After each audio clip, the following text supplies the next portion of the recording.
WXII News. This is breaking news. Faucets are dry in much of Forsyth County this afternoon due to a massive water main break. What we know about the timeline for when repairs will be finished. Plus, cleanup is underway after another round of severe weather in the Piedmont Triad. We take a look at the damage left behind here and across the state. And Winston-Salem Forsyth County school officials say the district is debt-free. How they got out of the red and what it means for its financial future. Then new strikes are adding tension to the war in Iran, the impact the resumed fighting could have on talks to end the conflict. We begin with that breaking news out of Forsyth County now. Parts of Winston-Salem, Kernersville, and Walkertown are all without water. WXII's Sarah Sowers joins us live now from downtown Kernersville. Sarah, what have you learned so far this afternoon? Audrey, right now we know that utility officials say a 24-inch water main was broken, and that's why much of Kernersville and surrounding areas are currently without water or seeing a lot of low water pressure until those repairs can be made. As you can see here on Main Street, Fitz on Main is just one of several restaurants and businesses that is closed for the day. Now let's take you to a map of some of those affected areas of Forsyth County. As you can see, it includes much of Walkertown, Kernersville, Union Cross, and the eastern and southern parts of Winston-Salem. Winston-Salem Forsyth County Utilities tells us that this is an urgent infrastructure issue and is having a big impact on several businesses. We've also received some reports of closures at daycares. People on social media started chiming in about this and having no water when they woke up this morning just before 7. Utilities say that they have crews working diligently to make repairs as quickly as they can, and that this outage was not scheduled or planned, and right now it's impacting a critical component of this local water distribution system. We've asked the utilities about a potential timeline for getting that water restored, but as of right now, they don't have any updates on that for us. You can keep up with this story and others on our website and on air, WXII. Reporting live in Kernersville, Sarah Sowers, WXII 12 News. Thank you. And utility officials say the outage is not related to any water shutoff projects scheduled for today. That work is happening in Kernersville on Farmwood Drive and Oxford Ridge Court.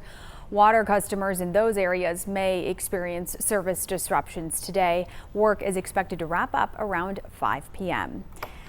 Right now in Greensboro, one person is recovering in the hospital following an early morning shooting. Police say they found the victim around 2:30 on Pasadena Street, just off East Gate City Boulevard. We're told that person was taken to the ER for treatment. Police have not said if they are searching for a shooter or if any arrests have been made.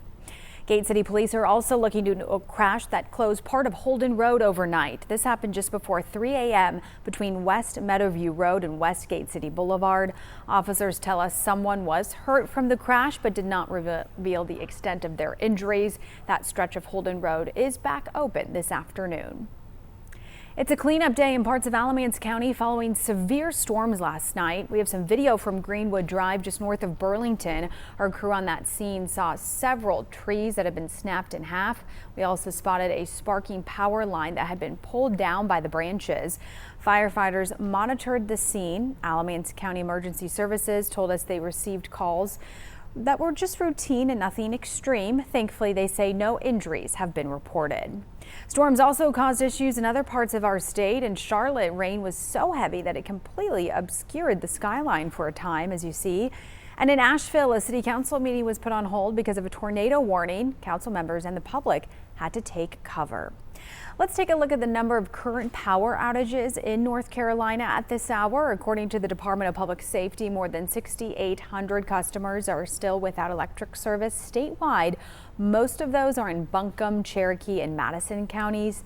Thankfully, it is much calmer today outside as we take a live look now from our camera overlooking High Point University. Meteorologist Michelle Kennedy joins me now to share what the rest of our forecast is looking like today. Hi, Michelle. Hi there. You know, it's beautiful out. We've got some good sunshine trying to break free of some of those heavier clouds that you see out over the High Point area. But yeah, these are just fair weather clouds, so it makes a big difference for us compared to where we've been over the last 24 hours. What a a noisy night for so many folks across the northern Piedmont and for the eastern zones as we went into areas of Burlington as well. You're looking right now though at a beautiful scene, and we continue to look at drier air. You see it all here in the purples and the blues. That's the kind of dry air that we would love to see move in, and that's what we've got for you right now. We're expecting to see more shower and thunderstorm possibilities develop for the weekend, so this is the kind of weather you really just want to simply enjoy. As we get going into the afternoon hours, we're already warming into the 70s and into the low 80s. We've got you at about 85 degrees. This is just a little bit close to normal for us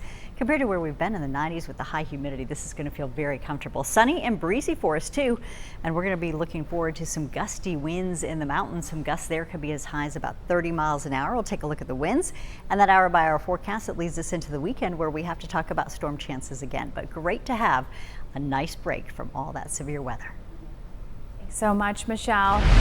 A young man is recovering today after being seriously injured during a collegiate summer league game. This happened Saturday during the Burlington Sock Puppets game. WXII 12 News was able to review a live stream, and during a break in the third inning, video shows a fan in a bubble ball suit crash into the Sock Puppets mascot before falling to the ground. The fan was taken off on a stretcher. The Burlington Sock Puppets released this statement that reads in part, quote, "Our hearts and prayers are with him and his family during this difficult time. Right now, nothing matters more than his healing, recovery, and the strength and peace of those who love him."